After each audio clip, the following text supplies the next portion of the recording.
ಸ್ನೇಹಿತರೆ, post mortem ಅಂದರೆ ಸಾಮಾನ್ಯವಾಗಿ ಪ್ರತಿಯೊಬ್ಬರಿಗೂ ಗೊತ್ತಿರುತ್ತೆ. ಯಾವುದಾದ್ರೂ ಒಬ್ಬ ವ್ಯಕ್ತಿ ಅನುಮಾನಾಸ್ಪದವಾಗಿ ಸತ್ತಿರ್ತಾನೆ. ಅವನ ಡೆಡ್ ಬಾಡಿಯನ್ನು ಆಸ್ಪತ್ರೆಯ ಶವಾಗಾರಕ್ಕೆ ತಗೊಂಡೋಗ್ತಾರೆ. ಆನಂತರ ಆ ಡೆಡ್ ಬಾಡಿಯನ್ನು ಕುಯ್ತಾರೆ. ಆ ಡೆಡ್ ಬಾಡಿ ಒಳಗಡೆಯಿಂದ ಕೆಲವೊಂದು ಪಾರ್ಟ್ಸ್ಗಳನ್ನ ಹೊರಗಡೆ ತೆಗಿತಾರೆ. ಆ ವ್ಯಕ್ತಿ ಸಾಯೋದಕ್ಕೆ ಏನು ಕಾರಣ ಅಂತ ನೋಟ್ ಮಾಡ್ಕೋತಾರೆ. ಆನಂತರ ಇವರು ತೆಗ್ದಿದ್ದಂಥ ಆ ಪಾರ್ಟ್ಸ್ಗಳನ್ನ ಮತ್ತೆ ಆ ಡೆಡ್ ಬಾಡಿ ಒಳಗಡೆ ಇಡ್ತಾರೆ. ಆ ಡೆಡ್ ಬಾಡಿಯನ್ನು ಹೊಲಿತಾರೆ, ಸ್ಟಿಚ್ ಮಾಡ್ತಾರೆ. ಆ ಡೆಡ್ ಬಾಡಿ ಯಾರಿಗೆ ಸೇರಿತ್ತೋ ಅವ್ರಿಗೆ ಅದನ್ನು ರಿಟರ್ನ್ ಮಾಡ್ತಾರೆ. ಆ ಡೆಡ್ ಬಾಡಿಯ ಸಂಬಂಧಿಕರು ಆ ಡೆಡ್ ಬಾಡಿಯನ್ನು ತೊಗೊಂಡೋಗಿ ಅಂತ್ಯ ಸಂಸ್ಕಾರ ಮಾಡಿ ಮುಗಿಸ್ತಾರೆ. ಸ್ನೇಹಿತರೆ, ಸ್ವಲ್ಪ ಯೋಚನೆ ಮಾಡಿ ನೋಡಿ, ಈ ಥರ ಪೋಸ್ಟ್ ಮಾರ್ಟಮ್ ಮಾಡಿದ ನಂತರ ಯಾವುದಾದ್ರೂ ವ್ಯಕ್ತಿ ಬದುಕಿ ಬರೋದಕ್ಕೆ ಸಾಧ್ಯನಾ? ಸ್ನೇಹಿತರೆ, ತಮಾಷೆ ಮಾಡ್ತಾ ಇಲ್ಲ. ಈ ಥರದ ವಿಚಿತ್ರವಾದ ಘಟನೆಗಳು ನಡೆಯೋದು ನಮ್ಮ ದೇಶದಲ್ಲಿ ಮಾತ್ರ. ಸ್ನೇಹಿತರೆ, ಹಾಗಾದರೆ ಈ ಘಟನೆ ಎಲ್ಲಿ ನಡೆಯುತ್ತೆ? ಈ ಪೋಸ್ಟ್ ಮಾರ್ಟಮ್ ಮಾಡಿಸ್ಕೊಂಡು ಮತ್ತೆ ಎದ್ದು ಬಂದಂಥ ವ್ಯಕ್ತಿ ಯಾರು? ಇವನು ಮತ್ತೆ ಈ ಥರ ಎದ್ದು ಬರೋದಕ್ಕೆ ಕಾರಣ ಯಾರು? ಇವನಿಗೆ ಏನಾಗಿತ್ತು? ಇದನ್ನೆಲ್ಲ ಹೇಳೋದಕ್ಕೆ ಮೊದಲು ಒಂದು ಸಣ್ಣ ಕಥೆಯನ್ನು ಹೇಳ್ತೀನಿ. ಇದನ್ನು ಕೇಳ್ಕೊಳ್ಳಿ, ಮತ್ತೆ ಪೋಸ್ಟ್ ಮಾರ್ಟಮ್ ಕಥೆಗೆ ವಾಪಸ್ ಬರ್ತೀನಿ. ಸ್ನೇಹಿತರೆ, ಈಗ ಕಳೆದ ಅಕ್ಟೋಬರ್ 31 ಗುರುವಾರ ದೀಪಾವಳಿ ಹಬ್ಬದ ದಿನ ನಾವೆಲ್ಲ ತುಂಬ ಖುಷಿಯಾಗಿ ಸಂತೋಷವಾಗಿ ದೀಪಾವಳಿ ಹಬ್ಬವನ್ನು ಆಚರಿಸಿದ್ದೀವಿ. ಅದೇ ಥರ ಮಧ್ಯಪ್ರದೇಶದ ಭೋಪಾಲ್ನ ಪಕ್ಕ ಒಂದು ಚಿಕ್ಕ ಹಳ್ಳಿ ಇರುತ್ತೆ. ಅಲ್ಲಿ ಒಬ್ಬ ರೋಶ್ನಿ ಅಂತ ಒಬ್ಬ ಮಹಿಳೆ ಇರ್ತಾಳೆ. ಇವಳು ಕೂಡ ಅವತ್ತು ದೀಪಾವಳಿ ಹಬ್ಬವನ್ನು ಆಚರಿಸೋದಕ್ಕೆ ತುಂಬ ಖುಷಿಯಾಗಿರ್ತಾಳೆ. ಆದರೆ ಬೆಳಗ್ಗೆ ಇವಳ ಗಂಡ ಕೆಲಸಕ್ಕೆ ಅಂತ ಜಮೀನಿಗೆ ಹೋಗ್ತಾನೆ. ಇವನು ಬಟ್ಟೆಗಳನ್ನೆಲ್ಲ ತಂದಿಟ್ಟಿರ್ತಾನೆ. ನೀವು ಹಬ್ಬ ಮಾಡ್ತಾಯಿರಿ, ನಾನು ಮತ್ತೆ ಕೆಲಸ ಮುಗಿಸ್ಕೊಂಡು ವಾಪಸ್ ಬರ್ತೀನಿ ಅಂತ ಹೇಳ್ಬಿಟ್ಟು ಹೋಗ್ತಾನೆ. ಆದರೆ ರೋಶ್ನಿ ಗಂಡ ಮನೆಗೆ ವಾಪಸ್ ಬರಲಿ, ಎಲ್ಲರೂ ಸೇರಿ ಒಟ್ಟಿಗೆ ಬಟ್ಟೆ ಹಾಕ್ಕೊಂಡು ಆನಂತರ ಹಬ್ಬ ಆಚರಿಸೋಣ ಅಂತ ಗಂಡನಿಗಾಗಿ ಕಾಯ್ತಾ ಇರ್ತಾಳೆ. ಸ್ನೇಹಿತರೆ, ಇವರ ಜಮೀನು ಮನೆಯಿಂದ ಕೇವಲ 300 ಮೀಟ್ರ್ ಮಾತ್ರ ದೂರದಲ್ಲಿರುತ್ತೆ. ಆದರೂ ಕೂಡ ಗಂಡ ಮನೆಗೆ ವಾಪಸ್ ಬರಲಿ ಅಂತ ರೋಶ್ನಿ ಕಾಯ್ತಾ ಇರ್ತಾಳೆ. ಮಧ್ಯಾಹ್ನ ಸುಮಾರು 4:30-5 ಗಂಟೆ ಆಗ್ತಾ ಬಂದಿರುತ್ತೆ. ಇಷ್ಟೊತ್ತಿಗೆ ರೋಶ್ನಿಯ ಮನೆ ಮುಂದೆ 3 ಆಪೆ ಆಟೋಗಳು ಬಂದು ನಿಲ್ಲುತ್ತೆ. ಆ 3 ಆಪೆ ಆಟೋದಿಂದ 20-25 ಜನ ಗುಂಡಗಳು ಕೆಳಗಿಳಿತಾರೆ. ಅವ್ರ ಕೈಲಿ ಲಾಂಗು, ಮಚ್ಚು, ದೊಣ್ಣೆ ಇದೆಲ್ಲ ಇರುತ್ತೆ. ಹೀಗೆ ಬಂದಂಥ ಗುಂಡಗಳು ರೋಶ್ನಿ ಮನೆ ಒಳಗಡೆ ನುಗ್ತಾರೆ. ಅವರು ಅಲ್ಲಿ ಯಾರನ್ನೋ ಹುಡುಕ್ತಾರೆ. ಆದರೆ ಈ ಗುಂಡಗಳು ಯಾರನ್ನು ಹುಡುಕ್ತಾ ಇದ್ರು ಆ ವ್ಯಕ್ತಿಯ ಮನೇಲಿರಲ್ಲ. ಮತ್ತು ಆ ಗುಂಡಗಳು ವಾಪಸ್ ಆಟೋ ಹತ್ತಿದ್ದಾರೆ. ರೋಶ್ನಿಯ ಜಮೀನು ಹತ್ರ ಹೋಗ್ತಾರೆ. ಆ ಜಮೀನಲ್ಲಿ ರೋಶ್ನಿಯ ಗಂಡ, ರೋಶ್ನಿಯ ಮಾವ, ರೋಶ್ನಿಯ ಮೈದ ಈ 3 ಜನ ಕೆಲಸ ಮಾಡ್ತಾ ಇರ್ತಾರೆ. ಈ ಗುಂಡಗಳು ಹೋಗಿ ಅವ್ರ ಮೇಲೆ ಅಟ್ಯಾಕ್ ಮಾಡ್ತಾರೆ. ಅಲ್ಲಿಂದ ಹೊಡಿತಾ ಬಡಿತಾ ಈ ರೋಶ್ನಿಯ ಮನೆಯವರೆಗೆ ಹೇಳ್ಕೊಂಡು ಬರ್ತಾರೆ. ಇಷ್ಟೊತ್ತಿಗೆ ಅಲ್ಲಿ ಯಾರೋ ಒಬ್ಬ ವ್ಯಕ್ತಿ ಇರ್ತಾನೆ. ಅವನು ಪೊಲೀಸರಿಗೆ ಫೋನ್ ಮಾಡ್ತಾನೆ. ಆದರೆ ಪೊಲೀಸರು ಘಟನಾ ಸ್ಥಳಕ್ಕೆ ಸರಿಯಾದ ಟೈಮಲ್ಲಿ ಬರಲ್ಲ. ಈ ಗುಂಡಗಳು ಸುಮಾರು ಹೊತ್ತು ಈ 3 ಜನರಿಗೆ ಹೊಡಿತಾರೆ, ಬಡಿತಾರೆ, ತುಂಬ ಡ್ಯಾಮೇಜ್ ಮಾಡಿಬಿಡ್ತಾರೆ. ಈ ಗುಂಡಗಳು ಈ 3 ಜನ ಸತ್ತೋಗಿರ್ಬೋದು ಅಂತ ಹಾಗೆ ಬಿಟ್ಬಿಟ್ಟು ಹೊಂಟೋಗ್ತಾರೆ. ಇದಾದ ನಂತರ ರೋಶ್ನಿ ಅರ್ಚಾಡ್ತಾಳೆ, ಕಿರ್ಚಾಡ್ತಾಳೆ. ಬೇರೆ ಬೇರೆ ಜನರನ್ನ ಸೇರಿಸಿ ಈ 3 ಜನರನ್ನ ಆಸ್ಪತ್ರೆಗೆ ಕರ್ಕೊಂಡು ಹೋಗ್ತಾಳೆ. ಹೀಗೆ ಆಸ್ಪತ್ರೆಗೆ ಕರ್ಕೊಂಡು ಹೋಗೋ ಹೊತ್ತಿಗೆ ಸಂಜೆ ಆಗ್ತಾ ಬಂದಿರುತ್ತೆ. ಒಬ್ಬ ಡಾಕ್ಟರ್ ಬರ್ತಾನೆ. ಈ 3 ಜನರನ್ನ ಚೆಕ್ ಮಾಡ್ತಾನೆ. ಇವ್ರು 3 ಜನ ಸತ್ತೋಗಿದ್ದಾರೆ ಅಂತ ಡಿಕ್ಲೇರ್ ಮಾಡ್ತಾನೆ. ಈ ಮಾತು ಕೇಳಿ ರೋಶ್ನಿ ಅಲ್ಲೇ ಕುಸ್ತು ಬಿದ್ದೋಗ್ತಾಳೆ. ಅವಳು ಅಳ್ತಾ ಅಳ್ತಾ ಪ್ರಜ್ಞೆ ತಪ್ಪೋಗ್ತಾಳೆ. ಸ್ನೇಹಿತರೆ, ಈ ರೋಶ್ನಿ ಕಳೆದ 8 ವರ್ಷದ ಹಿಂದೆ ಇದೇ ಹಳ್ಳಿಲಿ ಒಬ್ಬ ಯುವಕನನ್ನು ಪ್ರೀತಿ ಮಾಡಿ ಮದುವೆ ಆಗಿರ್ತಾಳೆ. ಈ ಮದುವೆ ಆಗೋದಕ್ಕೆ ಮೊದಲು ಈ ರೋಶ್ನಿ ಮನೆಯಲ್ಲಿ ಈ ಮದುವೆಗೆ ತುಂಬ ವಿರೋಧ ಇರುತ್ತೆ. ಯಾಕೆಂದರೆ ಇವಳ ಗಂಡನ ಮನೆಯವರು ತುಂಬ ಬಡವರು. ಆದರೂ ಕೂಡ ರೋಶ್ನಿನ ನೀ ಮದುವೆ ಆಗ್ತೀನಿ ಅಂತ ಹಠ ಮಾಡಿ ಆ ಯುವಕನ ಜೊತೆ ಮದುವೆ ಆಗಿರ್ತಾಳೆ. ಇದಾದ ನಂತರ 2 ಮಕ್ಕಳಾಗಿರುತ್ತೆ. ಆದರೂ ಕೂಡ ಈ ರೋಶ್ನಿಯ ತಂದೆಯ ಮನೆಯವರು ಗಂಡನನ್ನು ಬಿಟ್ಟು ಮನೆಗೆ ವಾಪಸ್ ಬಾ ಅಂತ ಸುಮಾರು ಸಲ ಕೇಳ್ತಾರೆ. ಆದರೆ ರೋಶ್ನಿ ತನ್ನ ಗಂಡನ ಜೊತೆ ಸುಖವಾಗಿರ್ತಾಳೆ. ಸ್ನೇಹಿತರೆ, ರೋಶ್ನಿ ಗಂಡನಿಗೆ ಬಡತನ ಇರ್ಬೋದು, ಆದರೆ ರೋಶ್ನಿಗೆ ಯಾವುದ್ರಲ್ಲೂ ಕಮ್ಮಿ ಮಾಡಿರಲ್ಲ. ಸ್ನೇಹಿತರೆ, ನೀವೇ ಸ್ವಲ್ಪ ಅಂದಾಜು ಮಾಡಿ ನೋಡಿ, ಈ ಗಂಡ ಮನೆಗೆ ವಾಪಸ್ ಬರೋರಿಗೆ ಹಬ್ಬ ಮಾಡಲ್ಲ ಅಂತ ರೋಶ್ನಿ ಕಾಯ್ತಾ ಇದ್ಲು ಅಂದರೆ ಗಂಡ ಹೆಂಡತಿಲಿ ಎಷ್ಟು ಪ್ರೀತಿ ಇತ್ತು ಅಂತ. ಸ್ನೇಹಿತರೆ, ಅವತ್ತು ಈ ರೋಶ್ನಿಯ ಮನೆಗೆ ಗುಂಡಗಳನ್ನ ಕಳಿಸಿದ್ದು ಆ ರೋಶ್ನಿಯ ತಂದೆ. ಈಗ ರೋಶ್ನಿಯ ಮನೆಯಲ್ಲಿ ಗಂಡಸು ಅಂತ ಯಾರೂ ಇಲ್ಲ. ಈ ರೋಶ್ನಿಯ ಮನೆ ಹಾಳು ಮಾಡಿ ಈ ರೋಶ್ನಿಯ ತಂದೆಗೆ ಏನು ಸಿಕ್ತೋ ಗೊತ್ತಿಲ್ಲ. ಆದರೆ ಈಗ ಆಸ್ಪತ್ರೆಯಲ್ಲಿ 3 ಡೆಡ್ ಬಾಡಿಗಳು ಹಾಗೆ ಬಿದ್ದಿರುತ್ತೆ. ಈಗ ಒಂದೊಂದಾಗಿ ಡೆಡ್ ಬಾಡಿಗಳನ್ನ ಎತ್ತುತ್ತಾರೆ. ಹೀಗೆ ಎತ್ತುವಾಗ ಮೊದಲೇ ಆ ಡೆಡ್ ಬಾಡಿಯಲ್ಲಿ ರಕ್ತ ಸೋರಿರುತ್ತೆ. ಆ ರಕ್ತ ಬೆಡ್ ಮೇಲೆ ಬಿದ್ದಿರುತ್ತೆ. ಸ್ನೇಹಿತರೆ, ಈಗ ಈ ವಿಡಿಯೋ ನೋಡಿ. ಈ ವಿಡಿಯೋದಲ್ಲಿ ಒಬ್ಬ ಹೆಂಗಸು ಅಳ್ತಾ ಇದ್ದಾಳೆ. ಅವಳು ಅಳ್ತಾ ಅಳ್ತಾ ಆ ಬೆಡ್ಡನ್ನು ಕ್ಲೀನ್ ಮಾಡ್ತಾ ಇದ್ದಾಳೆ. ಇದಕ್ಕೆ ಕಾರಣ ಏನಂದರೆ ಈ ರೋಶ್ನಿಯ ಮೈದನ ಬಾಡಿಯಿಂದ ತುಂಬ ರಕ್ತ ಸ್ರಾವಾಗಿರುತ್ತೆ. ಅವನ ರಕ್ತ ಆ ಬೆಡ್ಗೆ ಅಂಟ್ಕೊಂಡಿರುತ್ತೆ. ಈ ಡೆಡ್ ಬಾಡಿಗಳನ್ನ ಎತ್ತದ ನಂತರ ಆ ರಕ್ತ ಹಾಗೆ ಉಳ್ಕೊಂಡಿರುತ್ತೆ. ಅಲ್ಲಿ ಒಬ್ಬ ಡಾಕ್ಟರ್ ಮತ್ತು ಇಬ್ಬರು ನರ್ಸ್ ಇರ್ತಾರೆ. ಅವರು ರೋಶ್ನಿಗೆ ಕೂಗ್ತಾರೆ, ಈ ಬೆಡ್ಡನ್ನು ಕ್ಲೀನ್ ಮಾಡು, ಈ ವ್ಯಕ್ತಿ ನಿಮಗೆ ಸೇರಿದವನು ಅಂತ ಹೇಳ್ತಾರೆ. ಸ್ನೇಹಿತರೆ, ಈಗ ಈ ರೋಶ್ನಿ ಮನೆಯಲ್ಲಿ ಯಾರೂ ಗಂಡಸು ದಿಕ್ಕಿಲ್ಲ. ಈಗ ಇವಳೊಬ್ಳೆ ಈ 3 ಡೆಡ್ ಬಾಡಿಗಳನ್ನ ತೊಗೊಂಡು ಹೋಗಬೇಕು, ಅವರ ಅಂತ್ಯ ಸಂಸ್ಕಾರ ಮಾಡಿ ಮುಗಿಸ್ಬೇಕು. ಇಂಥ ಟೈಮಲ್ಲಿ ಈ ಡಾಕ್ಟರ್ ಮತ್ತು ಈ ನರ್ಸ್ಗಳು ಸೇರಿ ಈ ರೋಶ್ನಿಗೆ ಹೇಳ್ತಾರೆ, ಈ ಬೆಡ್ಡನ್ನು ಕ್ಲೀನ್ ಮಾಡು ಅಂತ. ಆ ರೋಶ್ನಿ ಎಷ್ಟೋ ಸಲ ಅಳ್ತಾ ಇರ್ತಾಳೆ, ಕೆಳಗೆ ಬೀಳ್ತಾ ಇರ್ತಾಳೆ, ಪ್ರಜ್ಞೆ ತಪ್ಪಿ ಬೀಳ್ತಾ ಇರ್ತಾಳೆ. ಇಂಥ ಮಹಿಳೆಗೆ ಈ ಡಾಕ್ಟರ್ ಮತ್ತು ನರ್ಸ್ ಹೇಳ್ತಾರೆ, ಈ ಬೆಡ್ಡನ್ನು ಕ್ಲೀನ್ ಮಾಡು ಅಂತ. ಅವಳು ಅಳ್ತಾ ಬೆಡ್ಡನ್ನು ಕ್ಲೀನ್ ಕೂಡ ಮಾಡ್ತಾಳೆ. ಮತ್ತೆ ಕೇಳ್ತಾಳೆ, ಇನ್ನೂ ಎಲ್ಲಾದರೂ ಕ್ಲೀನ್ ಮಾಡಬೇಕಾ, ಉಳ್ಕೊಂಡಿದ್ಯಾ ಅಂತ. ಆ ಪಕ್ಕದಲ್ಲಿ ನಿಂತಿರುವಂಥ ಮಹಿಳೆ ಆ ಬೆಡ್ ಕಡೆ ತೋರಿಸ್ತಾಳೆ, ಇನ್ನೊಂದು ಸ್ವಲ್ಪ ಅಲ್ಲಿದೆ, ಕ್ಲೀನ್ ಮಾಡು ಅಂತ ಹೇಳ್ತಾಳೆ. ರೋಶ್ನಿ ಅದನ್ನು ಕೂಡ ಕ್ಲೀನ್ ಮಾಡ್ತಾಳೆ. ಆ ನಂತರ ಆ 3 ಡೆಡ್ ಬಾಡಿಗಳನ್ನ ಮನೆಗೆ ತಗೊಂಡು ಹೋಗ್ತಾಳೆ. ಸ್ನೇಹಿತರೆ, ಇದೆಲ್ಲ ನಡೆಯುವಾಗ ಅಲ್ಲಿ ಯಾರೋ ಒಬ್ಬ ವ್ಯಕ್ತಿ ನಿಂತಿರ್ತಾನೆ. ಅವನ ಮನಸ್ಸಲ್ಲಿ ಒಂಚೂರಾದರೂ ಮನುಷ್ಯತ್ವ ಉಳಿದಿರ್ತಾನೋ ಈ ವಿಡಿಯೋನ ರೆಕಾರ್ಡ್ ಮಾಡ್ತಾನೆ. ಮಾರನೇ ದಿನ ಈ ವಿಡಿಯೋವನ್ನು ಸೋಷಿಯಲ್ ಮೀಡಿಯಾದಲ್ಲಿ ಅಪ್ಲೋಡ್ ಮಾಡ್ತಾನೆ. ಆ ನಂತರ ಈ ವಿಡಿಯೋ ಇಡೀ ಮಧ್ಯಪ್ರದೇಶದಲ್ಲಿ ವೈರಲ್ ಆಗಿಬಿಡುತ್ತೆ. ಸ್ನೇಹಿತರೆ, ಇಲ್ಲಿ ಅವತ್ತು ಆ ವ್ಯಕ್ತಿ ಈ ವಿಡಿಯೋವನ್ನು ರೆಕಾರ್ಡ್ ಮಾಡ್ದ, ಸೋಷಿಯಲ್ ಮೀಡಿಯಾದಲ್ಲಿ ವೈರಲ್ ಮಾಡ್ದ ಅನ್ನೋವಂಥ ವಿಷಯ ದೊಡ್ಡದಲ್ಲ. ಆದರೆ ಆಕೆ ಆ ಟೈಮ್ ಅವತ್ತು ಹೇಗಿತ್ತು? ನಮ್ಮ ಈ ಡಾಕ್ಟರ್ ಮತ್ತು ನರ್ಸ್ಗಳ ಮನಸ್ಸಲ್ಲಿ ಮನುಷ್ಯತ್ವ ಅನ್ನೋದೇ ಇಲ್ವಾ? ಹೀಗೆ ಈ ವಿಡಿಯೋ ಯಾವಾಗ ವೈರಲ್ ಆಗ್ತಾ ಬರುತ್ತೆ, ಈ ವಿಡಿಯೋನ ಮಧ್ಯಪ್ರದೇಶದ ಹೆಲ್ತ್ ಮಿನಿಸ್ಟರ್ ನೋಡ್ತಾರೆ. ಆನಂತರ ಈ ಘಟನೆಗೆ ಕಾರಣರಾಗಿರುವಂಥ ಡಾಕ್ಟರ್ ಮತ್ತು ಇಬ್ಬರು ನರ್ಸ್ಗಳನ್ನ ಸಸ್ಪೆಂಡ್ ಮಾಡ್ತಾರೆ. ಸ್ನೇಹಿತರೆ, ಇಲ್ಲಿ ಸಸ್ಪೆಂಡ್ ಮಾಡುವಂಥ ವಿಷಯ ತುಂಬ ದೊಡ್ಡದಲ್ಲ. ಯಾಕೆಂದರೆ ಇವರು ಸ್ವಲ್ಪ ದಿನ ಡ್ಯೂಟಿಯಿಂದ ಹೊರಗಡೆ ಇರ್ತಾರೆ, ಆನಂತರ ಮತ್ತೆ ಬಂದು ಡ್ಯೂಟಿಗೆ ಜಾಯ್ನ್ ಆಗ್ತಾರೆ. ಹೆಚ್ಚೆಚ್ಚು ಅಂದರೆ ಇವರಿಗೆ ಬೇರೆ ಕಡೆ ಟ್ರಾನ್ಸ್ಫರ್ ಮಾಡ್ಬೋದು. ಆನಂತರ ಅಲ್ಲಿ ಬೇರೆ ಯಾವುದೋ ಒಂದು ಡೆಡ್ ಬಾಡಿ ಬರುತ್ತೆ, ಅಲ್ಲಿ ಬೇರೆ ಒಂದು ರೋಶ್ನಿ ಬರ್ತಾಳೆ. ಆ ರೋಶ್ನಿ ಕೈಯಿಂದ ಮತ್ತೆ ಇವರು ಬೆಡ್ ಕ್ಲೀನ್ ಮಾಡಿಸ್ತಾರೆ. ಸ್ನೇಹಿತರೆ, ಇಂಥವ್ರನ್ನ ಪರ್ಮನೆಂಟಾಗಿ ಕೆಲಸದಿಂದಾನೇ ತೆಗೆದಾಕ್ಬಿಡ್ಬೇಕು. ಯಾಕೆಂದರೆ ಇವರಲ್ಲಿ ಮನುಷ್ಯತ್ವ ಅನ್ನೋದೆಲ್ಲ, ಇವರು ಮನುಷ್ಯರಿಗೆ ಏನು ತಾನೇ ಸೇವೆ ಮಾಡ್ತಾರೆ. ಸ್ನೇಹಿತರೆ, ಇವರನ್ನ ಮತ್ತೆ ಕರ್ಕೊಂಡು ಬಂದು ನಾವು ಡ್ಯೂಟಿಗೆ ಇಟ್ಕೊಂಡ್ರೆ ನಮ್ಮಂಥ ದಡ್ರು ಬೇರೆ ಯಾರೂ ಇಲ್ಲ. ಯಾಕೆಂದರೆ ಕಣ್ಣು ಮುಂದೆ ಇಂಥ ಉದಾಹರಣೆ ಇದೆ. ಮತ್ತೆ ಸಸ್ಪೆಂಡ್ ಮಾಡ್ತೀವಿ, ಮತ್ತೆ ಇವರನ್ನ ಕರ್ಕೊಂಡು ಬಂದು ಡ್ಯೂಟಿಗೆ ಸೇರಿಸ್ಕೋತೀವಿ. ಸ್ನೇಹಿತರೆ, ಈಗ ರೋಶ್ನಿಯ ಬಗ್ಗೆ ಸ್ವಲ್ಪ ಯೋಚನೆ ಮಾಡಿ ನೋಡಿ. ಈಗ ರೋಶ್ನಿಯ ಮನೆಯಲ್ಲಿ ಗಂಡಸರು ಅಂತ ಯಾರೂ ಇಲ್ಲ.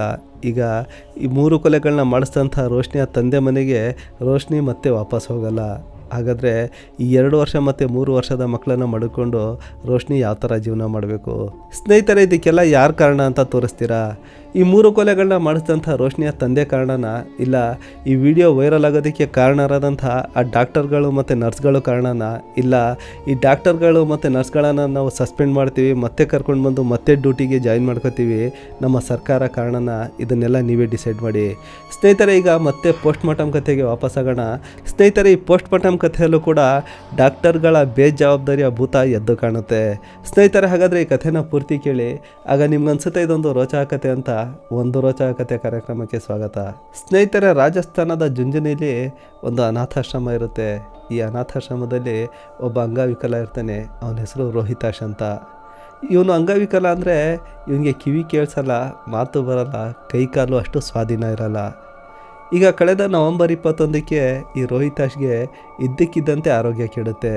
ಈ ಅನಾಥಾಶ್ರಮದವರು ಅಲ್ಲೇ ಒಂದು ಆಸ್ಪತ್ರೆ ಇರುತ್ತೆ, BDK ಅಂತ, ಭಗವಾನ್ ದಾಸ್ ಖೇತಾನ್ ಆಸ್ಪತ್ರೆ. ಈ ಆಸ್ಪತ್ರೆಗೆ ಈ ರೋಹಿತಾಶ್ನ ಕರ್ಕೊಂಡು ಬರ್ತಾರೆ. ಔಟ್ ಪೇಷಂಟ್ ಡಿಪಾರ್ಟ್ಮೆಂಟಲ್ಲಿ ಡಾಕ್ಟರ್ ಬಂದು ಈ ರೋಹಿತಾಶ್ನ ಚೆಕ್ ಮಾಡ್ತಾರೆ. ಇವನ ಸ್ಥಿತಿ ಗಂಭೀರವಾಗಿದೆ, ಇವನನ್ನು ICUಗೆ ಶಿಫ್ಟ್ ಮಾಡಿ ಅಂತ ಹೇಳ್ತಾರೆ. ಸರಿಯಾಗಿ 1:50ಕ್ಕೆ ಈ ರೋಹಿತಾಶ್ನ ICUಗೆ ಶಿಫ್ಟ್ ಮಾಡ್ತಾರೆ. ಈಗ ರೋಹಿತಾಶ್ನ ಟ್ರೀಟ್ಮೆಂಟ್ ಶುರುವಾಗುತ್ತೆ. ಇವನ ECG ತೆಗಿತಾರೆ, ಬೇರೆ ಏನೇನೋ ಮಾಡ್ತಾರೆ. ಡಾಕ್ಟ್ರು ಬರ್ತಾರೆ, ಇವನ ನಾಡಿ ಮಿಡಿತ ಚೆಕ್ ಮಾಡ್ತಾರೆ. 2:20ಕ್ಕೆ ರೋಹಿತಾಶ್ ಸತ್ತೋಗಿದ್ದಾನೆ ಅಂತ ಡಿಕ್ಲೇರ್ ಮಾಡ್ತಾರೆ. ಈಗ ಡಾಕ್ಟ್ರು ಇವನನ್ನು ಪೋಸ್ಟ್ ಮಾರ್ಟಮ್ ಮಾಡಬೇಕು, ಅದಕ್ಕಾಗಿ ಶವಾಗಾರದಲ್ಲಿ ಇವನ ಬಾಡಿ ಇಟ್ಟಿರಿ, ಆಮೇಲೆ ಪೋಸ್ಟ್ ಮಾರ್ಟಮ್ ಮಾಡ್ತೀನಿ ಅಂತ ಹೇಳ್ತಾರೆ. ಅಲ್ಲಿಂದ ರೋಹಿತಾಶ್ನ ಬಾಡಿಯನ್ನು ತಂದು ಶವಾಗಾರದಲ್ಲಿ ಒಂದು ಡೀಪ್ ಫ್ರೀಜ್ ಇರುತ್ತೆ, ಅದರಲ್ಲಿ ತಂದು ಇಡ್ತಾರೆ. ಸ್ನೇಹಿತರೆ, ಡೀಪ್ ಫ್ರೀಜ್ ಅಂದರೆ ನೀವು ನೋಡಿರ್ತೀರ, ಸಾಮಾನ್ಯವಾಗಿ ಡೆಡ್ ಬಾಡಿಗಳನ್ನ ತರೋದಕ್ಕೆ ಒಂದು ಬಾಕ್ಸ್ ಇರುತ್ತೆ, ಎಲೆಕ್ಟ್ರಿಕ್ ಬಾಕ್ಸ್ ಇರುತ್ತೆ. ಅದರಲ್ಲಿ ಆ ಡೆಡ್ ಬಾಡಿಯನ್ನು ಇಟ್ಟರೆ ಕೆಡಲ್ಲ. ಆ ಡೀಪ್ ಫ್ರೀಜಲ್ಲಿ ನೀವು ನೀರಿಟ್ಟರೂ ಕೂಡ ಐಸ್ ಆಗಿಬಿಡುತ್ತೆ. ಆ ಡೀಪ್ ಫ್ರೀಜಲ್ಲಿ -10ರಿಂದ -20 ಡಿಗ್ರಿಯಷ್ಟು ಕೂಲಿಂಗ್ ಇರುತ್ತೆ. ಅಂಥ ಡೀಪ್ ಫ್ರೀಜಲ್ಲಿ ರೋಹಿತಾಶ್ನ ಡೆಡ್ ಬಾಡಿಯನ್ನು ತಂದಿಡ್ತಾರೆ. ಸ್ನೇಹಿತರೆ, ಈಗ ನೀವು ಫೋಟೋದಲ್ಲಿ ನೋಡ್ತಾ ಇರೋವಂಥ ಡೀಪ್ ಫ್ರೀಜಲ್ಲಿ ರೋಹಿತಾಶ್ನ ಮಲಗಿಸಿರ್ತಾರೆ. ಈಗ ಡಾಕ್ಟ್ರು ಬರಬೇಕು, ಈ ರೋಹಿತಾಶ್ನ ಪೋಸ್ಟ್ ಮಾರ್ಟಮ್ ಮಾಡಬೇಕು. ಅಷ್ಟರಲ್ಲಿ ಡಾಕ್ಟ್ರಿಗೆ ಯಾವುದೋ ಒಂದು ಮಾತು ಜ್ಞಾಪಕಕ್ಕೆ ಬಂದ್ಬಿಡುತ್ತೆ, ಅಂದರೆ ಯಾವುದೊಂದು ಅರ್ಜೆಂಟ್ ಕೆಲಸ ಬಂದ್ಬಿಡುತ್ತೆ. ಡಾಕ್ಟ್ರು ಆಸ್ಪತ್ರೆಯಿಂದ ಹೊರಟೋಗ್ತಾರೆ. ಹೀಗೆ ಹೋದಂಥ ಡಾಕ್ಟ್ರು ಸರಿಯಾಗಿ 4:30ಕ್ಕೆ ಮತ್ತೆ ವಾಪಸ್ ಬರ್ತಾರೆ. ಆಗ ಡಾಕ್ಟ್ರಿಗೆ ಮತ್ತೆ ಜ್ಞಾಪಕ ಬರುತ್ತೆ, ನಾನೊಂದು ಬಾಡಿಗೆ ಪೋಸ್ಟ್ ಮಾರ್ಟಮ್ ಮಾಡಬೇಕು ಅಂತ. ಸರಿ ಅಂತ ಪೋಸ್ಟ್ ಮಾರ್ಟಮ್ಗೆ ರೆಡಿ ಮಾಡ್ಕೊಳ್ಳಿ ಅಂತ ಹೇಳ್ತಾರೆ. ಸರಿಯಾಗಿ 4:45ಕ್ಕೆ ಈ ರೋಹಿತಾಶ್ನ ಶವಾಗಾರದೊಳಗಡೆ ತಗೊಂಡೋಗ್ತಾರೆ. ಬಾಗಿಲುಗಳು ಕ್ಲೋಸ್ ಆಗುತ್ತೆ. ಸರಿಯಾಗಿ 5 ಗಂಟೆಗೆ ಮತ್ತೆ ಆ ಶವಾಗಾರದ ಡೋರ್ಗಳು ಓಪನ್ ಆಗುತ್ತೆ. ಡಾಕ್ಟ್ರು ವಾಪಸ್ ಬರ್ತಾರೆ. ಇಷ್ಟೊತ್ತಿಗೆ ಈ ರೋಹಿತಾಶ್ನ ಬಾಡಿಯನ್ನು ಒಂದು ಬೆಡ್ಶೀಟಲ್ಲಿ ಸುತ್ತಿರ್ತಾರೆ. ಆಶ್ರಮದವ್ರಿಗೆ ವಹಿಸ್ಬಿಡ್ತಾರೆ. ಈಗ ಆಶ್ರಮದವರು ಈ ರೋಹಿತಾಶ್ನ ತಗೊಂಡೋಗಿ ಅಂತ್ಯ ಸಂಸ್ಕಾರ ಮಾಡಬೇಕು. ಅಲ್ಲಿ ಚಿತೆ ರೆಡಿಯಾಗಿರುತ್ತೆ. ಇಷ್ಟು ಬೇಗ ಈ ಚಿತೆ ಹೇಗೆ ರೆಡಿ ಆಯಿತು ಅಂದರೆ 2 ಗಂಟೆಗೆ ರೋಹಿತಾಶ್ ತೀರ್ಕೊಂಡಿದ್ದಾನೆ ಅಂತ ನ್ಯೂಸ್ ಬಂದ್ಬಿಟ್ಟಿರುತ್ತೆ. ಅದರಿಂದಾಗಿ ಅಲ್ಲಿ ಅಂತ್ಯ ಸಂಸ್ಕಾರಕ್ಕೆ ಎಲ್ಲ ರೆಡಿ ಮಾಡ್ಕೊಂಡಿರ್ತಾರೆ. ಈಗ ರೋಹಿತಾಶ್ನ ಬಾಡಿಯನ್ನು ಚಿತೆ ಹತ್ರ ತರ್ತಾರೆ. ಈಗ ಚಿತೆ ಮೇಲೆ ಮಲಗಿಸಿ ಬೆಂಕಿ ಕೊಡಬೇಕು. ಅಷ್ಟರಲ್ಲಿ ಆ ಬೆಡ್ಶೀಟ್ ಓಪನ್ ಮಾಡಿ ನೋಡ್ತಾರೆ, ರೋಹಿತಾಶ್ ಕಣ್ಣು ಬಿಟ್ಬಿಟ್ಟಿರ್ತಾನೆ. ಹಾಗೆ ಬೆಡ್ಶೀಟ್ ಓಪನ್ ಮಾಡಿದಂಥ ಜನ ಸ್ವಲ್ಪ ಬೆಚ್ತಾರೆ, ಸ್ವಲ್ಪ ಹಿಂದೆ ಹೋಗ್ತಾರೆ. ಆ ನಂತರ ಅವ್ರಿಗೆ ಗೊತ್ತಾಗುತ್ತೆ ಕೆಲವೊಂದು ಡೆಡ್ ಬಾಡಿಗಳು ಕಣ್ಣು ಬಿಟ್ಬಿಡುತ್ತೆ ಅಂತ. ಮತ್ತೆ ಸಮಾಧಾನ ಮಾಡಿಕೊಂಡು ಸರಿ ಅಂತ ಈ ರೋಹಿತಾಶ್ನ ಬಾಡಿಯನ್ನು ಎತ್ತೋದಕ್ಕೆ ಹೋಗ್ತಾರೆ. ಹೀಗೆ ನೋಡಿದಾಗ ರೋಹಿತಾಶ್ನ ಬಾಡಿ ಸ್ವಲ್ಪ ಬಿಸಿ ಬಿಸಿ ಇರುತ್ತೆ. ಹೀಗೆ ಇನ್ನೂ ಸ್ವಲ್ಪ ಅಬ್ಸರ್ವ್ ಮಾಡಿ ನೋಡಿದಾಗ ರೋಹಿತಾಶ್ನ ಒಂದು ಕೈ ಕೂಡ ಅಲ್ಲಾಡುತ್ತೆ. ಅಂದರೆ ರೋಹಿತಾಶ್ನಲ್ಲಿ ಇನ್ನೂ ಜೀವ ಬಾಕಿ ಇದೆ ಅಂತ. ಈಗ ಇಲ್ಲಿ ಅಂತ್ಯ ಸಂಸ್ಕಾರ ಮಾಡೋದಕ್ಕೆ ಬಂದಂಥವರು ಈ ರೋಹಿತಾಶ್ನ ಮತ್ತೆ ಅದೇ ಆಸ್ಪತ್ರೆಗೆ ಕರ್ಕೊಂಡು ಹೋಗ್ತಾರೆ. ಆ ಡಾಕ್ಟರ್ ಅಲ್ಲೇ ಇರ್ತಾರೆ. ಸ್ನೇಹಿತರೆ, ಇಲ್ಲಿ ಸ್ವಲ್ಪ ಯೋಚನೆ ಮಾಡಿ ನೋಡಿ. ಈಗ ಸ್ವಲ್ಪ ಹೊತ್ತಿನ ಮುಂಚೆ ಇದೇ ಡಾಕ್ಟ್ರು ಈ ರೋಹಿತಾಶ್ನ ಸತ್ತೋಗಿದ್ದಾನೆ ಅಂತ ಪೋಸ್ಟ್ ಮಾರ್ಟಮ್ ಮಾಡಿ ಕಳಿಸಿದ್ದಾರೆ. ಆದರೆ ಈ ಜನ ಅದೇ ರೋಹಿತಾಶ್ನ ಇವನು ಬದುಕಿದ್ದಾನೆ ಚೆಕ್ ಮಾಡಿ ಅಂತ ಆ ಡಾಕ್ಟ್ರಿಗೆ ತಂದು ತೋರಿಸಿದ್ರೆ ಆ ಡಾಕ್ಟ್ರಿಗೆ ಯಾವ ಥರ ಆಗ್ತಾ ಇರ್ಬೋದು, ಆ ಡಾಕ್ಟ್ರಿಗೆ ಎಷ್ಟು ನಾಚಿಕೆ ಆಗ್ತಾ ಇರ್ಬೋದು, ಆ ಡಾಕ್ಟ್ರಿಗೆ ಎಷ್ಟು ಚೀಮಾರಿ ಇರ್ಬೋದು. ಸರಿ ಅಂತ ಆ ಡಾಕ್ಟ್ರು ಈ ರೋಹಿತಾಶ್ನ ಚೆಕ್ ಮಾಡ್ತಾರೆ. ಹೀಗೆ ನೋಡಿದ್ರೆ ರೋಹಿತಾಶ್ ನಿಜವಾಗ್ಲೂ ಬದುಕಿರ್ತಾನೆ. ಮತ್ತೆ ICUಗೆ ಅಡ್ಮಿಟ್ ಮಾಡ್ಕೋತಾರೆ. ಮತ್ತೆ ಟ್ರೀಟ್ಮೆಂಟ್ ಮಾಡ್ತಾರೆ. ಮತ್ತೆ ECG ತೆಗಿತಾರೆ. ECGಲಿ ನೋಡಿದ್ರೆ ಪಲ್ಸ್ಗಳು ರನ್ನಿಂಗಲ್ಲಿರುತ್ತೆ. ಈಗ ಡಾಕ್ಟ್ರಿಗೆ ಏನು ಹೇಳಬೇಕು ಗೊತ್ತಾಗಲ್ಲ. ಸುಮಾರು ಹೊತ್ತು ಟ್ರೀಟ್ಮೆಂಟ್ ಮಾಡ್ತಾರೆ. ಆನಂತರ ಈ ರೋಹಿತಾಶ್ನ ಸ್ಥಿತಿ ತುಂಬ ಗಂಭೀರವಾಗಿದೆ, ಇವನನ್ನು ಜೈಪುರದ ಯಾವ್ದಾದ್ರು ಒಂದು ಒಳ್ಳೆ ಆಸ್ಪತ್ರೆಗೆ ಕರ್ಕೊಂಡೋಗಿ ತೋರಿಸಿ ಅಂತ ಹೇಳ್ತಾರೆ. ಸರಿ ಅಂತ ಅನಾಥಾಶ್ರಮದವರು ಮತ್ತೆ ಈ ರೋಹಿತಾಶ್ನ ಕರ್ಕೊಂಡು ಜೈಪುರದಲ್ಲಿ ಒಂದು ಆಸ್ಪತ್ರೆ ಇರುತ್ತೆ, ಪ್ರೈವೇಟ್ ಆಸ್ಪತ್ರೆ, ಅಲ್ಲಿ ಕರ್ಕೊಂಡೋಗಿ ತೋರಿಸ್ತಾರೆ. ಅಲ್ಲಿ ಈ ರೋಹಿತಾಶ್ನ ಮತ್ತೆ ICUದಲ್ಲಿ ಅಡ್ಮಿಟ್ ಮಾಡ್ತಾರೆ. ನವೆಂಬರ್ 21ಕ್ಕೆ ಇಷ್ಟೆಲ್ಲ ಘಟನೆ ನಡೆಯುತ್ತೆ. ನವೆಂಬರ್ 22ಕ್ಕೆ ಈ ರೋಹಿತಾಶ್ ಮತ್ತೆ ತೀರ್ಕೊತಾನೆ. ಅಲ್ಲಿ ತೀರ್ಕೊಂಡಾಗ ಅಲ್ಲಿ ಕೂಡ ಡಾಕ್ಟ್ರು ಈ ರೋಹಿತಾಶ್ ತೀರ್ಕೊಂಡಿದ್ದಾನೆ ಅಂತ ಆ ಅನಾಥಾಶ್ರಮದವ್ರಿಗೆ ಹೇಳ್ತಾರೆ. ಆದರೆ ಅನಾಥಾಶ್ರಮದವರು ಸರ್ ಸರಿಯಾಗಿ ಚೆಕ್ ಮಾಡಿ, ಈ ರೋಹಿತಾಶ್ ನೆನ್ನೆ ಕೂಡ ಸತ್ತಿದ್ದ, ಇವನಿಗೆ ನೆನ್ನೆ ಕೂಡ ಪೋಸ್ಟ್ ಮಾರ್ಟಮ್ ಆಗಿತ್ತು, ಆದರೆ ಮತ್ತೆ ಜೀವ ವಾಪಸ್ ಬಂದಿತ್ತು, ಈಗಲೂ ಕೂಡ ಬದುಕಿರ್ಬೋದು, ಸರಿಯಾಗಿ ಚೆಕ್ ಮಾಡಿ ಅಂತ ಹೇಳ್ತಾರೆ. ಈ ಮಾತನ್ನು ಆ ಡಾಕ್ಟ್ರುಗಳು ಕೇಳ್ತಾರೆ. ಅವ್ರಿಗೆ ತುಂಬ ದೊಡ್ಡ ಶಾಕ್ ಆಗುತ್ತೆ. ಇದೇನು ಈ ಥರ ಮಾತಾಡ್ತಾ ಇದ್ದೀರಾ? ಯಾವ್ದಾದ್ರು ವ್ಯಕ್ತಿಗೆ ಪೋಸ್ಟ್ ಮಾರ್ಟಮ್ ಮಾಡಿದ ನಂತರ ಬದುಕಿ ಬರೋದಕ್ಕೆ ಸಾಧ್ಯನಾ? ಯಾರು ಹೇಳಿದ್ದು ನಿಮಗೆ ಇವನಿಗೆ ಪೋಸ್ಟ್ ಮಾರ್ಟಮ್ ಮಾಡಿದ್ದಾರೆ ಅಂತ ಹೇಳ್ತಾರೆ. ಈಗ ಅನಾಥಾಶ್ರಮದವರು ತಮ್ಮ ಜೊತೆಯಲ್ಲಿ ಆ ಆಸ್ಪತ್ರೆಯ ಕೆಲವೊಂದು ಡಾಕ್ಯುಮೆಂಟ್ಗಳನ್ನ ತಂದಿರ್ತಾರೆ, ಅವ್ರಿಗೆ ತೋರಿಸ್ತಾರೆ. ಹೀಗೆ ಆ ಡಾಕ್ಟ್ರುಗಳು ಚೆಕ್ ಮಾಡಿ ನೋಡಿದಾಗ ರೋಹಿತಾಶ್ ನೆನ್ನೆ ಸತ್ತೋಗಿರ್ತಾನೆ, ಅವನಿಗೆ ಪೋಸ್ಟ್ ಮಾರ್ಟಮ್ ಕೂಡ ಮಾಡಿರ್ತಾರೆ. ಈಗ ಇಲ್ಲಿ ಈ ಡಾಕ್ಟ್ರುಗಳು ನಮ್ಮಿಂದ ಏನಾದ್ರು ಮಿಸ್ಟೇಕ್ ಆಗಿರ್ಬೋದಾ ಅಂತ ಈ ರೋಹಿತಾಶ್ನ ಬಾಡಿಯನ್ನು ಒಂದ್ಸಲ ನೋಡ್ತಾರೆ. ಆದರೆ ಈ ರೋಹಿತಾಶ್ನ ಬಾಡಿಯನ್ನು ಪೋಸ್ಟ್ ಮಾರ್ಟಮ್ ಮಾಡೋದಿರಲಿ, ಏನೂ ಟಚ್ ಕೂಡ ಮಾಡಿರಲ್ಲ. ಇವನೊಬ್ಬ ಅನಾಥ ಅಲ್ವಾ, ಅದಕ್ಕಾಗಿ ಇವನ ಬಾಡಿಯನ್ನು ಶವಾಗಾರದೊಳಗಡೆ ತಗೊಂಡೋಗ್ತಾರೆ. ಒಂದು 10 ನಿಮಿಷ ಟೈಮ್ ಪಾಸ್ ಮಾಡಿ ಮತ್ತೆ ವಾಪಸ್ ಕೊಟ್ಬಿಟ್ಟಿರ್ತಾರೆ. ಈಗ ಈ ಡಾಕ್ಟ್ರುಗಳು ಈ ಅನಾಥಾಶ್ರಮದವ್ರಿಗೆ ಸರಿಯಾಗಿ ತಿಳಿಸಿ ಹೇಳ್ತಾರೆ, ನೋಡಿ ಈ ರೋಹಿತಾಶ್ಗೆ ಯಾವುದೇ ಆದಂಥ ಪೋಸ್ಟ್ ಮಾರ್ಟಮ್ ಆಗಿಲ್ಲ, ಬನ್ನಿ ನೀವು ಬಾಡಿಯನ್ನು ಚೆಕ್ ಮಾಡಿ ನೋಡಿ, ಈ ಬಾಡಿ ಮೇಲೆ ಯಾವುದೇ ಆದಂಥ ಕಟ್ನ ಒಂದು ಮಾರ್ಕ್ ಇಲ್ಲ. ಆ ಥರ ಇವರು ಪೋಸ್ಟ್ ಮಾರ್ಟಮ್ ಮಾಡಿರ್ತಾ ಇದ್ರೆ ಈ ಬಾಡಿ ಮೇಲೆ ಮಾರ್ಕ್ಗಳಿರ್ತಾಯಿತ್ತು. ಆದರೆ ಇಲ್ಲಿ ನೋಡಿ ಇವರು ಯಾವುದೇ ಆದಂಥ ಪೋಸ್ಟ್ ಮಾರ್ಟಮ್ ಮಾಡಿಲ್ಲ, ನಿಮಗೆ ಬರೀ ದಿಕ್ಕು ತಪ್ಪಿಸೋದಕ್ಕೆ ಈ ಥರ ಹೇಳಿದ್ದಾರೆ ಅಂತ ಹೇಳ್ತಾರೆ. ಈಗ ಸರಿ ಅಂತ ಈ ಅನಾಥಾಶ್ರಮದವರು ಈ ರೋಹಿತಾಶ್ನ ಡೆಡ್ ಬಾಡಿಯನ್ನು ವಾಪಸ್ ತರ್ತಾರೆ. ನವೆಂಬರ್ 22ಕ್ಕೆ ರೋಹಿತಾಶ್ನ ಅಂತ್ಯ ಸಂಸ್ಕಾರ ಮಾಡಿ ಮುಗಿಸ್ತಾರೆ. ಆದರೆ ಇಷ್ಟೊತ್ತಿಗೆ ಈ ಮಾತು ಇಡೀ ಜುಂಜನೆಯಲ್ಲಿ ವೈರಲ್ ಆಗಿಬಿಟ್ಟಿರುತ್ತೆ. ಹೀಗೆ ಈ ವಿಷಯ ಯಾವಾಗ ವೈರಲ್ ಆಗುತ್ತೆ ಆ ಊರಲ್ಲಿ ಕೆಲವೊಂದು ಜನ ಸೇರ್ತಾರೆ. ಆ ಆಸ್ಪತ್ರೆ ಹತ್ರ ಹೋಗಿ ಪ್ರತಿಭಟನೆ ಮಾಡ್ತಾರೆ. ನಿಜವಾಗ್ಲೂ ಬದುಕಿರುವಂಥ ವ್ಯಕ್ತಿಯನ್ನು ನೀವು ಸತ್ತೋಗಿದ್ದಾನೆ ಅಂತ ಹೇಳ್ತೀರಾ, ಅವನನ್ನು ಪೋಸ್ಟ್ ಮಾರ್ಟಮ್ ಮಾಡ್ತೀರಾ ಅಂತ. ಹಾಗಾದರೆ ನೀವು ಎಷ್ಟು ಜನರಿಗೆ ಈ ಥರ ಬದುಕಿರೋ ವ್ಯಕ್ತಿಗೆ ನಿಜವಾಗ್ಲೂ ಪೋಸ್ಟ್ ಮಾರ್ಟಮ್ ಮಾಡಿ ನೀವು ಸಾಯಿಸಿರ್ಬೋದು ಅಂತ. ಈಗ ಈ ವಿಷಯ CM ಆಫೀಸ್ವರೆಗೂ ಹೋಗುತ್ತೆ. ಅಲ್ಲಿಂದ ಒಂದು ತನಿಖೆ ಮಾಡೋದಕ್ಕೆ ಅಂತ ಒಂದು ಟೀಮ್ ಕಳಿಸ್ತಾರೆ. ಹೀಗೆ ಆ ಟೀಮ್ ಬಂದು ಅಲ್ಲಿ ತನಿಖೆ ಮಾಡಿದಾಗ ಅವತ್ತು ಅಲ್ಲಿ ನಿಜವಾದ ಘಟನೆ ಏನು ನಡೆದಿತ್ತು ಅಂತ ಮುಂದೆ ಬರುತ್ತೆ. 1:50ಕ್ಕೆ ರೋಹಿತಾಶ್ನ ICUದಲ್ಲಿ ಅಡ್ಮಿಟ್ ಮಾಡ್ಕೊಂಡಿರ್ತಾರೆ. ಅಲ್ಲಿ ಟ್ರೀಟ್ಮೆಂಟ್ ಶುರುವಾಗಿರುತ್ತೆ. ECG ಕೂಡ ತೆಗ್ಸಿರ್ತಾರೆ. ಮೇನ್ ಡಾಕ್ಟ್ರು ಬರ್ತಾರೆ. ಅವರು ECGನ ಕಂಡುಬಿಟ್ಟು ಕೂಡ ನೋಡಲ್ಲ, ಬರೀ ನಾಡಿ ಮಿಡಿತ ಚೆಕ್ ಮಾಡ್ತಾರೆ. ಹೀಗೆ ನಾಡಿ ಮಿಡಿತ ಚೆಕ್ ಮಾಡಿದಾಗ ಆ ನಾಡಿ ಮಿಡಿತ 0 ಆಗಿಬಿಟ್ಟಿರುತ್ತೆ. ಸ್ನೇಹಿತರೆ, ಸುಮಾರು ಜನರಿಗೆ ಈ ನಾಡಿ ಮಿಡಿತ ಗಂಟೆಗಟ್ಟಲೆ ಹೊರಟೋಗುತ್ತಂತೆ. ಆದರೆ ಆ ಇ ಸಿ ಜಿಯನ್ನು ಡಾಕ್ಟ್ರು ನೋಡ್ತಾ ಇದ್ರೆ ರೋಹಿತಾಶ್ ನಿಜವಾಗ್ಲೂ ಬದುಕಿದ್ನ ಸತ್ತಿದ್ನ ಅಂತ ಗೊತ್ತಾಗ್ಬಿಡ್ತಾ ಇತ್ತು. ಆದರೆ ಅಲ್ಲಿ ಡಾಕ್ಟ್ರು ಇವನೊಬ್ಬ ಅನಾಥ, ಇವನೊಬ್ಬ ಬಡವ ಅಂತ ನೆಗ್ಲೆಕ್ಟ್ ಮಾಡ್ತಾರೆ. ಇವನು ಸತ್ತೋಗಿದ್ದಾನೆ ಅಂತ ಡಿಕ್ಲೇರ್ ಮಾಡಿಬಿಡ್ತಾರೆ. ಆ ನಂತರ ಈ ರೋಹಿತಾಶ್ನ ಬಾಡಿಯನ್ನು ತೊಗೊಂಡೋಗಿ ಆ ಡೀಪ್ ಫ್ರೀಜಲ್ಲಿ ಇಟ್ಟಿರ್ತಾರೆ. ಸ್ನೇಹಿತರೆ, ಅದು 2-3 ಗಂಟೆಗಳವರೆಗೆ ಈ ರೋಹಿತಾಶ್ನ ಆ ಡೀಪ್ ಫ್ರೀಜಲ್ಲಿ ಇಟ್ಟಿರ್ತಾರೆ. ಸ್ನೇಹಿತರೆ, ಒಳ್ಳೆ ಗಟ್ಟಿಮುಟ್ಟಾದಂಥ ಮನುಷ್ಯನನ್ನು ಕೂಡ ಆ ಡೀಪ್ ಫ್ರೀಜಲ್ಲಿ ಇಟ್ಟಿದ್ರೆ ಅವನು ಸಾಯೋ ಮಟ್ಟಕ್ಕೆ ಬರ್ತಾನೆ, ಇಲ್ಲಾಂದರೆ ಸತ್ತೇ ಹೋಗ್ತಾನೆ. ಅಂಥದ್ರಲ್ಲಿ ಈ ರೋಹಿತಾಶ್ ಮೊದಲೇ ಒಬ್ಬ ವೀಕ್ ಪರ್ಸನ್ನು. ಅವ್ನಿಗೆ ಏನಾಗಿರ್ಬೋದು. ಅಷ್ಟೇ ಅಲ್ಲ, ಇವನಿಗೆ ಪೋಸ್ಟ್ ಮಾರ್ಟಮ್ ಬೇರೆ ಮಾಡ್ತಾರಂತೆ. 4:45ಗೆ ಈ ಬಾಡಿಯನ್ನು ಪೋಸ್ಟ್ ಮಾರ್ಟಮ್ ಅಂತ ತೊಗೊಂಡೋಗ್ತಾರೆ. 5 ಗಂಟೆಗೆ ಮತ್ತೆ ವಾಪಸ್ ಕೊಡ್ತಾರೆ.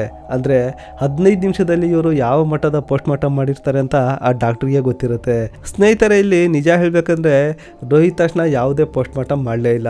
ಡಾಕ್ಟ್ರು ಬರೀ ಖಾನಾಪೂರ್ತಿಗೋಸ್ಕರ ಆ ಶವಾಗಾರಕ್ಕೆ ಹೋಗ್ತಾರೆ, ರೋಹಿತಾಶ್ನ ಬಾಡಿಯನ್ನು ನೋಡ್ತಾರೆ. ಆನಂತರ ತಮ್ಗೇನೇನು ಅನ್ಸುತ್ತೆ ಅದನ್ನೆಲ್ಲ ಬರೆದು ರೋಹಿತಾಶ್ನ ಬಾಡಿಯನ್ನು ಕಳಿಸ್ಬಿಡ್ತಾರೆ. ಅದು ಇವ್ರಿಗೂ ಚೆನ್ನಾಗಿ ಗೊತ್ತಿರುತ್ತೆ, ಇವನೊಬ್ಬ ಅನಾಥ, ಇವನೊಬ್ಬ ಬಡವ, ಇವನನ್ನು ತಗೊಂಡೋಗಿ ಅಂತ್ಯ ಸಂಸ್ಕಾರ ಮಾಡಿ ಮುಗಿಸ್ತಾರೆ, ಯಾರೂ ಚೆಕ್ ಮಾಡಲ್ಲ ಅಂತ. ಇದೇ ಥರ ಆ ಅನಾಥಾಶ್ರಮದವರು ಈ ರೋಹಿತಾಶ್ನ ಬಾಡಿಯನ್ನು ತಗೊಂಡೋಗಿರ್ತಾರೆ. ಇನ್ನೇನು ಚಿತೆ ಮೇಲಿಟ್ಟು ಬೆಂಕಿ ಹಚ್ಚಬೇಕು ಅಷ್ಟರಲ್ಲಿ ರೋಹಿತಾಶ್ ಕಂಡುಬಿಟ್ಬಿಡ್ತಾನೆ. ಸ್ನೇಹಿತರೆ, ಇಲ್ಲಿ ಡಾಕ್ಟ್ರು ಹೇಗೆ ಅಂದ್ಕೊಂಡಿದ್ದ ಅದೇ ಥರ ಆ ಅನಾಥಾಶ್ರಮದವರು ಈ ರೋಹಿತಾಶ್ನ ಬಾಡಿಯನ್ನು ಚೆಕ್ ಕೂಡ ಮಾಡಿರಲಿಲ್ಲ. ಇನ್ನೇನು ಬೆಂಕಿ ಹಚ್ಚಬೇಕಾಗಿತ್ತು ಅಷ್ಟರಲ್ಲಿ ರೋಹಿತಾಶ್ ಕಂಡುಬಿಟ್ಟಿದ್ದ. ಇಷ್ಟೆಲ್ಲ ಆದ ನಂತರ ಅಲ್ಲಿ ತನಿಖೆ ನಡೆದಿರುತ್ತೆ, ಇಷ್ಟೆಲ್ಲ ರಿಪೋರ್ಟ್ ಮುಂದೆ ಬರುತ್ತೆ. ಆನಂತರ ಆ ಡಾಕ್ಟರನ್ನು ಸಸ್ಪೆಂಡ್ ಮಾಡ್ತಾರೆ. ಸ್ನೇಹಿತರೆ, ಅವತ್ತು ಆ ರೋಹಿತಾಶ್ನನ್ನು ಇವರು ಆಸ್ಪತ್ರೆಗೆ ತಂದಾಗ ಇದೇ ಡಾಕ್ಟ್ರು ಆ ರೋಹಿತಾಶ್ಗೆ ಸರಿಯಾಗಿ ಟ್ರೀಟ್ಮೆಂಟ್ ಮಾಡ್ತಾಯಿದ್ರೆ ಇವತ್ತು ರೋಹಿತಾಶ್ ಬದುಕಿರ್ತಾ ಇದ್ನೇನೋ. ಆದರೆ ಇಲ್ಲಿ ಡಾಕ್ಟರ್ ಇವನೊಬ್ಬ ಅನಾಥ, ಇವನೊಬ್ಬ ಬಡವ ಅಂತ ನೆಗ್ಲೆಕ್ಟ್ ಮಾಡ್ತಾರೆ. ಒಂದು ಜೀವದ ಜೊತೆ ಆಟ ಆಡ್ತಾರೆ, ಆ ಜೀವ ಹೊರಟೋಗುತ್ತೆ. ಸ್ನೇಹಿತರೆ, ಸಾಮಾನ್ಯವಾಗಿ ಯಾವುದಾದ್ರೂ ಒಬ್ಬ ವ್ಯಕ್ತಿ ಅಚಾನಕ್ಕಾಗಿ ಸತ್ತೋದ್ರೆ ನಮಗೂ ಕೂಡ ಚೆನ್ನಾಗಿ ಗೊತ್ತಿರುತ್ತೆ ಇವನು ಸತ್ತೋಗಿದ್ದಾನೆ ಅಂತ. ಆದರೂ ಕೂಡ ನಾವು ಆ ವ್ಯಕ್ತಿನ ಎತ್ಕೊಂಡು ಆಸ್ಪತ್ರೆಗೆ ಓಡೋಗ್ತೀವಿ. ಯಾಕೆಂದರೆ ಅಲ್ಲಿ ದೇವ್ರಿಗಿಂತ ಕೆಳಗಡೆ ಒಬ್ಬ ವ್ಯಕ್ತಿ ಇದ್ದಾನೆ, ಅವನು ಇವನನ್ನು ಬದುಕಿಸಿ ಕೊಡ್ತಾನೆ ಅಂತ. ಆ ವ್ಯಕ್ತಿ ಯಾರು ಅಂದರೆ ಅವನು ಒಬ್ಬ ಡಾಕ್ಟರ್ ಆಗಿರ್ತಾನೆ. ಆ ಡಾಕ್ಟರನ್ನು ಕರ್ಕೊಂಡೋಗಿ ಆ ವ್ಯಕ್ತಿಗೆ ತೋರಿಸ್ತೀವಿ. ಆ ಡಾಕ್ಟರ್ ಬಂದು ಆ ವ್ಯಕ್ತಿಯನ್ನು ಚೆಕ್ ಮಾಡಿ ಅವನು ಸತ್ತೋಗಿದ್ದಾನೆ ಅಂತ ಹೇಳೋವರೆಗೂ ನಾವು ನಂಬಲ್ಲ ಆ ವ್ಯಕ್ತಿ ಸಂಪೂರ್ಣವಾಗಿ ಸತ್ತಿದ್ದಾನೆ ಅಂತ. ಅದೇ ಮಾತನ್ನು ಡಾಕ್ಟರ್ ಹೇಳಿದ್ರೆ ಇವನು ಸತ್ತೋಗಿದ್ದಾನೆ ಅಂತ ನಾವು ಬೇರೆ ಪ್ರಶ್ನೆ ಮಾಡಲ್ಲ, ಆ ವ್ಯಕ್ತಿನ ತಂದು ನಾವು ಅಂತ್ಯ ಸಂಸ್ಕಾರ ಮಾಡ್ತೀವಿ. ಯಾಕೆಂದರೆ ನಮಗೆ ಡಾಕ್ಟರ್ ಮೇಲೆ ಅಷ್ಟೊಂದು ನಂಬಿಕೆ ಇರುತ್ತೆ. ಸ್ನೇಹಿತರೆ, ನೀವು ಯಾವತ್ತಾದರೂ ಕ್ಲಿನಿಕ್ಗಾಗಲಿ ಆಸ್ಪತ್ರೆಗಾಗಲಿ ಹೋದಾಗ ಡಾಕ್ಟ್ರು ಬರೆಯುವಂಥ ಮೆಡಿಷನ್ ಬಗ್ಗೆ ಪ್ರಶ್ನೆ ಮಾಡಿದ್ದೀರಾ? ಸ್ನೇಹಿತರೆ, ನೀವು ಯಾವಾಗಾದರೂ ಡಾಕ್ಟರ್ಗೆ ನೀವು ಕಾಸ್ಟ್ಲಿ ಮೆಡಿಷನ್ ಬರಿಬೇಡಿ, ಕಮ್ಮಿ ಮೆಡಿಷನ್ ಬರೀರಿ ಅಂತ ಕೇಳ್ಕೊಂಡಿದ್ದೀರಾ? ಅಷ್ಟು ಇರಲಿ, ನೀವು ಆ ಡಾಕ್ಟರ್ಗೆ ತಗೊಳ್ಳುವಂಥ ಫೀಸ್ಗೆ ಕಮ್ಮಿ ತಗೊಳ್ಳಿ ಅಂತ ಕೇಳ್ಕೊಂಡಿದ್ದೀರಾ? ಸ್ನೇಹಿತರೆ, ಯಾವುದೇ ಕಾರಣಕ್ಕೂ ನಾವು ಡಾಕ್ಟರ್ಗೆ ಕಮ್ಮಿ ಫೀಸ್ ಕೊಡಲ್ಲ, ನೀವು ಬರೆದಂಥ ಮೆಡಿಷನ್ ಕಾಸ್ಟ್ಲಿ ಆಯಿತು ಅಂತ ಹೇಳಲ್ಲ. ಯಾಕೆಂದರೆ ನಾವು ಆ ಡಾಕ್ಟರನ್ನು ನಂಬಿರ್ತೀವಿ, ಆ ಡಾಕ್ಟರ್ ಏನೇ ಮಾಡಿದ್ರು ನಮ್ಮ ಒಳ್ಳೆದಕ್ಕೆ ಅಂತ ಅಂದ್ಕೊಂಡಿರ್ತೀವಿ. ಆದರೆ ಈ ಥರದ ಡಾಕ್ಟರ್ಗಳು ಬದುಕಿರೋ ವ್ಯಕ್ತಿಯನ್ನೇ ಪೋಸ್ಟ್ ಮಾರ್ಟಮ್ ಮಾಡೋದಕ್ಕೆ ರೆಡಿಯಾಗಿರ್ತಾರೆ. ಅಂದರೆ ಅವತ್ತು ಆ ಡಾಕ್ಟರ್ ಅವತ್ತು ಏನಾದರೂ ಫ್ರೀ ಇರ್ತಾಯಿದ್ರೆ ನಿಜವಾಗ್ಲೂ ರೋಹಿತಾಶ್ನ ಪೋಸ್ಟ್ ಮಾರ್ಟಮ್ ಮಾಡ್ಬಿಡ್ತಾ ಇದ್ರೇನೋ. ಸ್ನೇಹಿತರೆ, ಇಲ್ಲಿ ನೀವು ಇನ್ನೊಂದು ಆ್ಯಂಗಲಿಂದ ಯೋಚನೆ ಮಾಡಿ ನೋಡಿ. ಅವತ್ತು ಈ ಡಾಕ್ಟ್ರು ರೋಹಿತಾಶ್ನ ಪೋಸ್ಟ್ ಮಾರ್ಟಮನ್ನು ನಿಜವಾಗ್ಲೂ ಮಾಡ್ಬಿಡ್ತಾ ಇದ್ರೆ ಒಬ್ಬ ಬದುಕಿರುವಂಥ ವ್ಯಕ್ತಿಯ ಕೊಲೆ ಮಾಡಿದಾಗ ಆಗ್ತಾ ಇರಲಿಲ್ವಾ? ರೋಹಿತಾಶ್ನ ಟೈಮ್ ಚೆನ್ನಾಗಿತ್ತು, ಡಾಕ್ಟ್ರಿಗೆ ಮೂಡ್ ಸರಿಯಾಗಿರಲಿಲ್ಲ, ಅವರು ಪೋಸ್ಟ್ ಮಾರ್ಟಮ್ ಮಾಡಲಿಲ್ಲ. ಆದರೂ ಕೂಡ ಈ ರೋಹಿತಾಶ್ನ ತೊಗೊಂಡೋಗಿ ಆ ಡೀಪ್ ಫ್ರೀಜಲ್ಲಿ ಇಡ್ತಾರೆ, ಅವನನ್ನು ಸಾಯೋ ಮಟ್ಟಕ್ಕೆ ತಂದು ನಿಲ್ಲಿಸ್ಬಿಡ್ತಾರೆ. ಸ್ನೇಹಿತರೆ, ಅವತ್ತು ಆ ಪ್ರತಿಭಟನೆಯಲ್ಲಿ ಆ ಜನ ಹೇಳೋ ಪ್ರಕಾರ ಇವರು ಅದೆಷ್ಟು ಬಡ ಜನರ ಈ ಥರದ ಕೊಲೆಗಳನ್ನ ಮಾಡಿದಾರೋ ಆ ಡಾಕ್ಟ್ರಿಗೆ ಗೊತ್ತಿಲ್ವೇನೋ. ಸ್ನೇಹಿತರೆ, ಇಷ್ಟು ಬೇಡ, ನೀವು ಯಾವುದಾದ್ರು ಒಂದು ಸಾಮಾನ್ಯವಾದಂಥ ಒಂದು ಆಸ್ಪತ್ರೆಗೆ ಹೋಗಿ ನೋಡಿ. ಅಲ್ಲಿ ಬಡವ್ರ ಜೊತೆ ಯಾವ ಥರ ನಡ್ಕೋತಾರೆ, ಶ್ರೀಮಂತರ ಜೊತೆ ಯಾವ ಥರ ನಡ್ಕೋತಾರೆ, ಬಡವ್ರಿಗೆ ಯಾವ ಟ್ರೀಟ್ಮೆಂಟ್ ಮಾಡ್ತಾರೆ, ಶ್ರೀಮಂತರಿಗೆ ಯಾವ ಥರ ಟ್ರೀಟ್ಮೆಂಟ್ ಮಾಡ್ತಾರೆ, ಇದನ್ನೆಲ್ಲ ನೋಡಿ ನಿಮಗೆ ವ್ಯತ್ಯಾಸ ಗೊತ್ತಾಗುತ್ತೆ. ಸ್ನೇಹಿತರೆ, ಇವತ್ತು ನಾವು ಮಂಗಳ ಗ್ರಹಕ್ಕೆ ಹೋಗೋದಕ್ಕೆ ಯೋಚನೆ ಮಾಡ್ತಾ ಇದ್ದೀವಿ. ನಮ್ಮ ಸೈನ್ಸ್ ಅಷ್ಟೊಂದು ಅಡ್ವಾನ್ಸ್ ಆಗಿದೆ, ನಾವು ಏಲಿಯನ್ಗಳ ಜೊತೆ ಸಂಬಂಧ ಬೆಳೆಸೋದಕ್ಕೆ ಹೋಗ್ತಾ ಇದ್ದೀವಿ. ಆದರೆ ಇವತ್ತು ನಮ್ಮ ಜೊತೆ ಬದುಕಿರುವಂಥ ಈ ಸಾಮಾನ್ಯ ವ್ಯಕ್ತಿಯ ಒಂದು ಸ್ಥಿತಿ ಯಾವ ಮಟ್ಟಕ್ಕೆ ಹೋಗ್ತಾ ಇದೆ ಅಂದರೆ ಇವೆರಡು ವಿಡಿಯೋಗಳನ್ನ ನೋಡಿದಾಗ ಗೊತ್ತಾಗ್ಬೋದು. ಸ್ನೇಹಿತರೆ, ಇಲ್ಲಿ ಬಡವರಿಗೆ ಬದುಕೋದಕ್ಕೆ ಅಧಿಕಾರನೇ ಇಲ್ವೇನೋ. ಸ್ನೇಹಿತರೆ, ನಮ್ಮ ದೇಶದಲ್ಲಿ 140 ಕೋಟಿ ಜನಸಂಖ್ಯೆ ಇದೆ. ಅದರಲ್ಲಿ ಎಷ್ಟೋ ಜನ ಬಡವರು ಇರ್ತಾರೆ, ಎಷ್ಟೋ ಜನ ಶ್ರೀಮಂತರು ಇರ್ತಾರೆ. ಸ್ನೇಹಿತರೆ, 140 ಕೋಟಿ ಜನಸಂಖ್ಯೆ ಇದೆ ಅಂತ ಇವರು ಯಾವುದೇ ಜೀವದ ಜೊತೆ ಚೆಲ್ಲಾಟ ಆಡೋದಕ್ಕೆ ಬರಲ್ಲ. ಯಾಕೆಂದರೆ ಪ್ರತಿಯೊಂದು ಜೀವಕ್ಕೆ ಅದರದೇ ಆದಂಥ ಒಂದು ಬೆಲೆ ಇರುತ್ತೆ, ಅದರದೇ ಆದಂಥ ಒಂದು ಜವಾಬ್ದಾರಿ ಇರುತ್ತೆ. ಶ್ರೀಮಂತನಿಗೆ ಶ್ರೀಮಂತನ ಜವಾಬ್ದಾರಿ ಆದರೆ ಬಡವನಿಗೂ ಕೂಡ ಅವನ ಮನೆಯ ಜವಾಬ್ದಾರಿ ಇರುತ್ತೆ. ಸ್ನೇಹಿತರೆ, ಇಲ್ಲಿವರೆಗೆ ನೀವು ನೋಡಿದಂತೆ ಮೊದಲನೇ ಕಥೆ ರೋಶ್ನಿ ಮನೆಯಲ್ಲಿ ಗಂಡಸರು ಯಾರೂ ದಿಕ್ಕೇ ಇಲ್ಲ. ಈಗ ಅವಳ ಜೀವನ ಮುಂದೆ ಹೇಗೆ ಸಾಗಬೇಕು, ಅವಳನ್ನು ಯಾರು ಕಾಪಾಡ್ತಾರೆ, ಅವಳನ್ನು ಯಾರು ನೋಡ್ಕೋತಾರೆ. ಸ್ನೇಹಿತರೆ, ಈಗ ಎರಡನೇ ಕಥೆಯಲ್ಲಿ ರೋಹಿತಾಶ್ಗೆ ಸ್ವಲ್ಪ ಸೀರಿಯಸ್ ಆಗಿರುತ್ತೆ. ಈ ಡಾಕ್ಟ್ರು ಮನ್ಸು ಮಾಡ್ತಾಯಿದ್ರೆ ಆ ರೋಹಿತಾಶ್ನ ಬದುಕಿಸ್ಬೋದಿತ್ತು. ಆದರೆ ಇಲ್ಲಿ ಡಾಕ್ಟ್ರು ನೆಗ್ಲೆಕ್ಟ್ ಮಾಡ್ತಾರೆ, ರೋಹಿತಾಶ್ನ ಜೀವನೇ ಹೊರಟೋಗುತ್ತೆ. ಸ್ನೇಹಿತರೆ, ಈಗ ಏನೇ ಮಾಡಿದ್ರು ರೋಹಿತಾಶ್ನ ಜೀವ ವಾಪಸ್ ಬರಲ್ಲ. ಇದೆಲ್ಲ ಹೀಗೆ ನಡೀತಾ ಇರುತ್ತೆ. ಸ್ನೇಹಿತರೆ, ಹಾಗಾದರೆ ಇವತ್ತಿನ ಕಥೆನ ಇಲ್ಲಿಗೆ ಮುಗಿಸೋಣ. ನಮ್ಮ ಕಥೆ ನಿಮಗೆ ಇಷ್ಟ ಆದರೆ ಒಂದು ಲೈಕ್ ಮಾಡಿ, ಹೊಸಬರಾದರೆ ಸಬ್ಸ್ಕ್ರೈಬ್ ಮಾಡಿ. ಹಾಗೆ ಈ ವಿಡಿಯೋನ ಫೇಸ್ಬುಕ್ಕಲ್ಲಿ ನೋಡ್ತಾ ಇದ್ದರೆ ಒಂದು ಲೈಕ್ ಮಾಡಿ, ಚಾನಲನ್ನು ಫಾಲೋ ಮಾಡಿ. ನಮಸ್ಕಾರ.